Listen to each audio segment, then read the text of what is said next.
मुझे लगता था कि मैं बहुत बहादुर हूं। आज तक किसी भी डरावनी फिल्म से नहीं डरा था, भूत प्रेत की कहानियों पर हंसता था, लेकिन अब मैं रात में सोने से डरता हूं। मेरे हाथ कांप रहे हैं जब मैं ये सब लिख रहा हूं। मैं विकास हूं, 28 साल का। मैं मुंबई में एक आईटी कंपनी में काम करता हूं। पिछले महीने मुझे कंपनी के काम से गोवा जाना पड़ा था। वहां एक पुराना रिसॉर्ट था जिसे हमारी कंपनी ने खरीदा था। मुझे उसकी फोटोग्राफी और डॉक्यूमेंटेशन करनी थी। रिसॉर्ट का नाम था समुद्र महल। यह 1970 के दशक में बना था और पिछले 10 सालों से बंद पड़ा था। जब मैं वहां पहुंचा तो देखा कि यह जगह वाकई में बहुत खूबसूरत थी। समुद्र के किनारे, हरे भरे पेड़ों के बीच, लेकिन कुछ अजीब सी खामोशी थी। स्थानीय ड्राइवर ने मुझे वहां छोड़ते वक्त कहा था कि वह शाम तक वापस आ जाएगा। जब मैंने पूछा कि क्यों, तो उसने सिर्फ इतना कहा कि यहां रात में रुकना अच्छा नहीं है। मैंने उसकी बात को हल्के में लिया। रिसॉर्ट में कुल 20 कमरे थे। मैंने दिन भर फोटो खींचे, हर कमरे की, हर कोने की। कुछ कमरे तो बहुत खूबसूरत थे, लेकिन कमरा नंबर 13 में जाते ही मुझे अजीब सा लगा। वहां की हवा भारी थी और एक अजीब सी गंध आ रही थी। उस कमरे में बेड पर सफेद चादर पड़ी थी जो धूल से भरी हुई थी। दीवारों पर कुछ पुराने फोटो लगे थे, एक खुशमिजाज परिवार के, एक जवान लड़की, उसके माता पिता और एक छोटा भाई। लड़की बहुत खूबसूरत थी, लेकिन उसकी आंखों में कुछ उदासी थी। शाम हो गई थी और ड्राइवर अभी तक नहीं आया था। मैंने उसे फोन किया तो पता चला कि उसकी गाड़ी खराब हो गई है। उसने कहा कि वह अगली सुबह आएगा। मजबूरी में मुझे वहीं रुकना पड़ा। रात के खाने के लिए मैंने अपने साथ लाया हुआ खाना खाया। रिसॉर्ट में बिजली नहीं थी, सिर्फ मेरे पास टॉर्च और मोबाइल की लाइट थी। मैंने रिसेप्शन एरिया में ही सोने का फैसला किया, क्योंकि वहां सोफा था। रात के करीब 11 बजे मुझे कुछ आवाजें सुनाई दी। पहले लगा कि शायद हवा की आवाज है, लेकिन फिर साफ सुनाई दिया कि कोई सीढ़ियों पर चल रहा है। धप धप धप, धीमे धीमे कदमों की आवाज। मैं उठा और टॉर्च लेकर देखने गया। सीढ़ियों पर कोई नहीं था, लेकिन आवाज अभी भी आ रही थी। लगता था जैसे कोई ऊपरी मंजिल पर जा रहा हो। मैंने हिम्मत करके ऊपर जाने का फैसला किया। ऊपरी मंजिल पर कमरा नंबर 13 था। उसका दरवाजा, जो मैंने दिन में बंद किया था, अब खुला था। अंदर से हल्की सी रोशनी आ रही थी, जैसे कोई मोमबत्ती जल रही हो। मैं डर गया था, लेकिन फिर भी अंदर गया। कमरे में वही लड़की खड़ी थी जिसकी फोटो दीवार पर लगी थी। वह वही सफेद ड्रेस पहने हुई थी जो फोटो में थी। उसकी पीठ मेरी तरफ थी और वह खिड़की से बाहर समुद्र को देख रही थी। मैं कुछ कह नहीं पाया। वह धीरे धीरे मेरी तरफ मुड़ी। उसका चेहरा, वह अब भी खूबसूरत था, लेकिन उसकी आंखों में अब भी वही उदासी थी और कुछ और भी था, एक गहरा दुख। वह मेरी तरफ देखती रही, फिर अपना हाथ उठाकर दीवार की तरफ इशारा किया। वहां एक पुरानी अलमारी थी। मैं समझ गया कि वह मुझसे कुछ कहना चाहती है।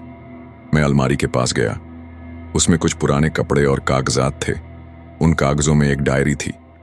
जब मैंने उसे खोला तो पता चला कि यह उसी लड़की की थी। उसका नाम था प्रिया। डायरी में लिखा था कि प्रिया यहां अपने परिवार के साथ छुट्टियां मनाने आई थी। वह किसी राज से प्यार करती थी जो यहीं का रहने वाला था। उनके घर वाले इस रिश्ते के खिलाफ थे। आखिरी पन्ने पर लिखा था कि वह राज के साथ भागने वाली है, लेकिन उसके बाद कुछ और पन्ने थे जो फटे हुए थे। जो बचे हुए शब्द दिख रहे थे, उनसे लगता था कि कुछ बुरा हुआ था।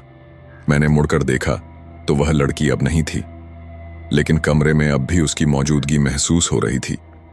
मैं नीचे भागा और अपने बैग से लैपटॉप निकालकर इंटरनेट से इस रिसॉर्ट के बारे में सर्च किया। तब मुझे पता चला कि 1995 में यहां एक 22 साल की लड़की की मौत हुई थी। उसका नाम प्रिया शर्मा था। अखबार की रिपोर्ट के अनुसार वह कमरा नंबर 13 की बालकनी से गिर गई थी। पुलिस ने इसे आत्महत्या का केस बताया था, लेकिन उसके परिवार का कहना था कि यह हत्या थी। उन्होंने कहा था कि प्रिया खुश थी और आत्महत्या का कोई कारण नहीं था, लेकिन कोई सबूत नहीं मिला और केस बंद हो गया। मैं रात भर जागता रहा। बार बार लगता था कि कोई मुझे देख रहा है।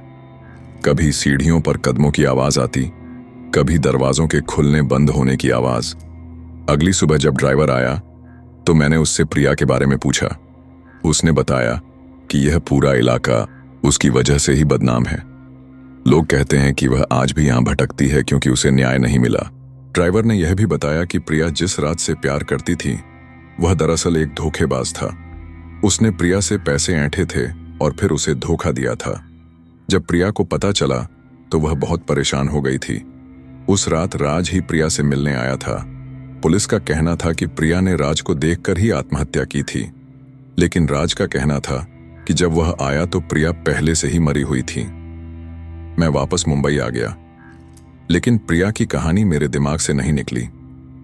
मैंने उस केस के बारे में और पता लगाने की कोशिश की। पुराने अखबार, पुलिस रिकॉर्ड्स, सब कुछ देखा। तब मुझे पता चला कि राज की भी उसी साल मौत हो गई थी। उसकी कार एक पेड़ से टकराई थी। लोगों का कहना था कि वह बहुत परेशान था प्रिया की मौत के बाद से, लेकिन मुझे एक अजीब बात पता चली। राज की जेब में प्रिया का एक कंगन मिला था, जो उसकी फैमिली फोटो में उसके हाथ में दिख रहा था। यह कंगन कमरे में नहीं मिला था। मैंने प्रिया के भाई से संपर्क किया। वह अब 45 साल का था। जब मैंने उसे सब कुछ बताया तो वह रोने लगा। उसने कहा कि वह हमेशा से जानता था कि प्रिया की हत्या हुई है। उसने बताया कि प्रिया ने अपनी मौत से एक दिन पहले घर फोन किया था।